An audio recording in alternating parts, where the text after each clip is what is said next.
জয় কৃষ্ণকালী মায়ের জয়, জয় সোনা মায়ের জয়। আজকে আমি খুব সুন্দর একটা কথা আপনাদের সাথে শেয়ার করব, তাই ভিডিওটা কেউ স্কিপ করবেন না, সম্পূর্ণ ভিডিওটি দেখবেন। আর ভিডিওটি ভালো লাগলে ভিডিওতে একটু করে লাইক করে দেবেন, আর ভিডিওগুলো একটু বেশি বেশি করে শেয়ার করে দেবেন, যাতে আরও মানুষের কাছে ভিডিওগুলো পৌঁছে যায়। এবং চ্যানেলটি সাবস্ক্রাইব করে সাথে থাকবেন, নতুন নতুন অনেক ভিডিও আসবে। কৃষ্ণকালী মায়ের মন্দিরে গিয়ে কেউ খালি হাতে ফিরে আসে না, খালি হাতে গিয়ে ভরা হাতে ফিরে আসে। মা কাউকে খালি হাতে ফেরান না।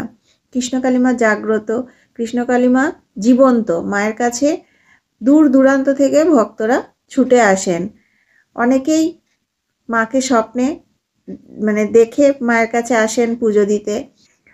আর প্রত্যেক মানুষ কিছু না কিছু সমস্যা, অসুবিধা, বিপদে পড়ে মায়ের কাছে আসেন এবং এসে কিন্তু উপকার হয়। মায়ের নাম জপ করে উপকার হয়। মন্দিরে প্রচুর মানুষ আসেন, বেশিরভাগ মানুষ কিন্তু উপকার পেয়ে আসেন।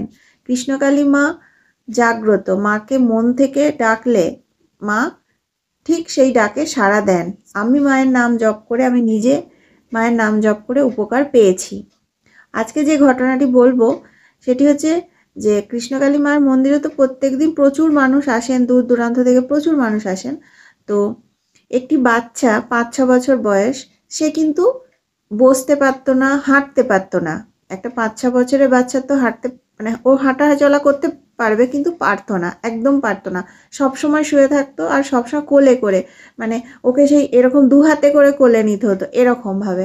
তো ডাক্তার দেখিয়েছে, তার বাড়ির লোক, অন্যান্য যে যা বলেছে সেটাই করেছে, তো কিন্তু কোনো উপকার হয়নি। তারপর ফোনে ভিডিও দেখে কৃষ্ণকালী মায়ের মন্দিরে এসেছিল সেই বাচ্চাটিকে নিয়ে তার পরিবারের লোকজন, এবং এসে মায়ের কাছে পুজো দিয়েছেন, মায়ের কাছে প্রার্থনা করেছেন, তারপর চলে গেছেন বাড়ি। তো বেশ কিছুদিন পর বাচ্চাটিকে নিয়ে আবার মন্দিরে এসেছেন ওর বাবা, বাড়ির লোকজন।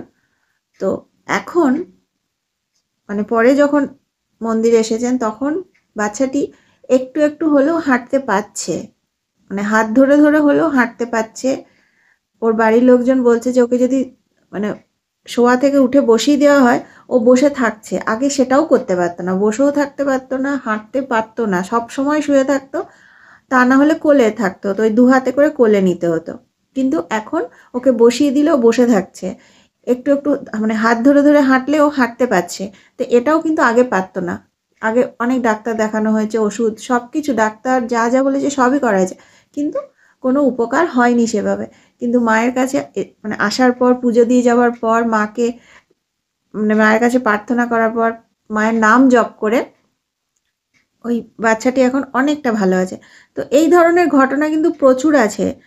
আপনারা এই ঘটনাগুলো কিন্তু মঙ্গলা মায়ের ভিডিওতেও দেখতে পাবেন। আমি ইউটিউবের বিভিন্ন রকমের গাইডলাইন আছে বলে সেই ভিডিওর ফুটেজ অথবা ক্লিপ ব্যবহার করছি না। তো সেই জন্যই আপনারা কিন্তু চাইলে মঙ্গলা মায়ের ভিডিওতেও দেখতে পাবেন। তো এই ধরনের কিন্তু প্রচুর ভিডিও আছে। আর মাকে যদি মন থেকে ডাকেন, মা ঠিক আপনার ডাকে সাড়া দেবেন। মা কাউকে খালি হাতে ফেরান না। কৃষ্ণকালী মা জাগ্রত, কৃষ্ণকালী মা জীবন্ত। তো ভিডিওটি ভালো লাগলে অবশ্যই ভিডিওতে একটি লাইক করে দেবেন, আর চ্যানেলটি সাবস্ক্রাইব করে পাশে থাকুন। নতুন নতুন কিন্তু আরও অনেক ভিডিও আসবে। ঠিক আছে, সবাই ভালো থাকবেন, সুস্থ থাকবেন, আর কমেন্টে কিন্তু অবশ্যই লিখবেন জয় কৃষ্ণকালী মায়ের জয়, জয় সোনা মায়ের জয়। যারা এখনও কৃষ্ণকালী মায়ের মন্দিরে আসেননি, মায়ের মন্দিরে আসুন, মা জাগ্রত, মাকে দর্শন করুন। সবাই ভালো থাকবেন। আমি ভিডিওটা এখানেই শেষ করছি। জয় কৃষ্ণকালী মায়ের জয়, জয় সোনা মায়ের।